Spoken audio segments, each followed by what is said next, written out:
नमस्कार दोस्तों, मैं हूं सुरेश कुमार और इस वीडियो में लेकर आए हैं जीएसटी यानी गुड्स एंड सर्विस टैक्स। यदि आप जानना चाहते हैं जीएसटी क्या होता है, कितने प्रकार का होता है, इनपुट क्लेम क्या होता है, आउटपुट क्लेम क्या होता है, जीएसटी कैसे काम करता है, तो इस वीडियो को अंत तक देखें। इस वीडियो में मैं आपको सारी जानकारी दूंगा और आने वाले वीडियोज में आपको ये भी सिखाऊंगा कि जीएसटी रिटर्न कैसे फाइल की जाती है, जीएसटी R1 कैसे फाइल करते हैं, जीएसटी 3B कैसे फाइल करते हैं। संपूर्ण जानकारी आपको मैं वीडियोस में दूंगा। तो सबसे पहले जानते हैं कि जीएसटी क्या होता है। जीएसटी एक प्रकार का टैक्स है। जब हम कोई सामान या सेवा बाजार से लेते हैं तो हमें उस पर टैक्स देना होता है, उसको बोला जाता है जीएसटी। पहले जब हम कोई सामान या सेवा खरीदते थे तो उस पर हमें विभिन्न प्रकार के टैक्स देने होते थे, जैसे वैट लगता था, सर्विस टैक्स लगता था, एक्साइज ड्यूटी लगती थी। अब 1 जुलाई 2017 से इसको हटा करके गवर्नमेंट ने जीएसटी में कन्वर्ट कर दिया है। अब आपको ये सारे टैक्स नहीं देने, आपको केवल जीएसटी देना है। उदाहरण के लिए मान लीजिए आपने एक लैपटॉप खरीदा। अब लैपटॉप की कीमत 1 लाख रुपए है, लेकिन उस पर 18% जीएसटी भी आपको देना है। तो अब आपको 18,000 रुपए जीएसटी देना है। अब आपके लैपटॉप की कीमत होगी 1,18,000 रुपए।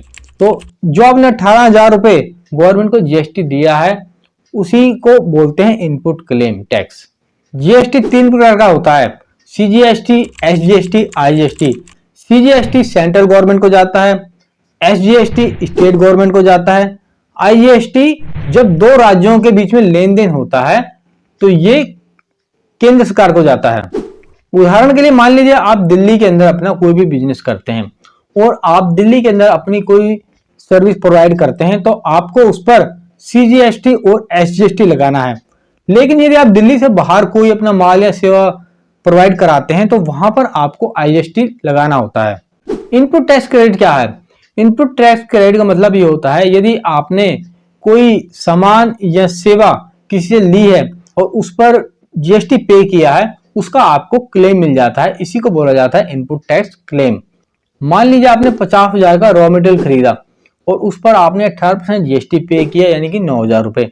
अब आपने उस रॉ मटेरियल को प्रोडक्ट में कन्वर्ट कर दिया और वो प्रोडक्ट आपने 1 लाख रुपए में बेचा, जिस पर 18% जीएसटी भी चार्ज किया। 18,000 रुपए आपने जीएसटी चार्ज किया। अब आप 9,000 रुपए रॉ मटेरियल पर ऑलरेडी टैक्स पे कर चुके हैं और 18,000 रुपए आपने जीएसटी ले लिया। तो आपका जो 9,000 रुपए है वो आपका जो आपका इनपुट क्लेम आपने ऑलरेडी पे किया उससे एडजस्ट हो जाएगा और 9,000 रुपए आपको गवर्नमेंट को भुगतान करने पड़ेंगे। अब इनपुट और आउटपुट में फर्क समझिए। देखिए, जब भी कोई आप सामान या सेवा किसी से लेते हैं उस पर जो टैक्स पे करते हैं उसको बोला जाता है इनपुट टैक्स, और जब आप कोई सामान या सेवा किसी को देते हैं उस पर जो टैक्स लगाते हैं उसको बोला जाता है आउटपुट टैक्स। आने वाले वीडियोज में आपको बताऊंगा कि जीएसटी रिटर्न कैसे फाइल करते हैं, किस प्रकार से हम R1 फाइल करते हैं, उसके बाद में 3B फाइल करते हैं। सब चीजें आपको स्टेप बाय स्टेप बताऊंगा। ये जानकारी आपको अच्छी लगी तो वीडियो को लाइक करें, चैनल को सब्सक्राइब करें। इस प्रकार के वीडियो देखने के लिए आप मुझे फॉलो करते रहें। ठीक है दोस्तों, नेक्स्ट वीडियो मिलूंगा नेक्स्ट टॉपिक के साथ में। तब तक के लिए जय हिंद, वंदे मातरम।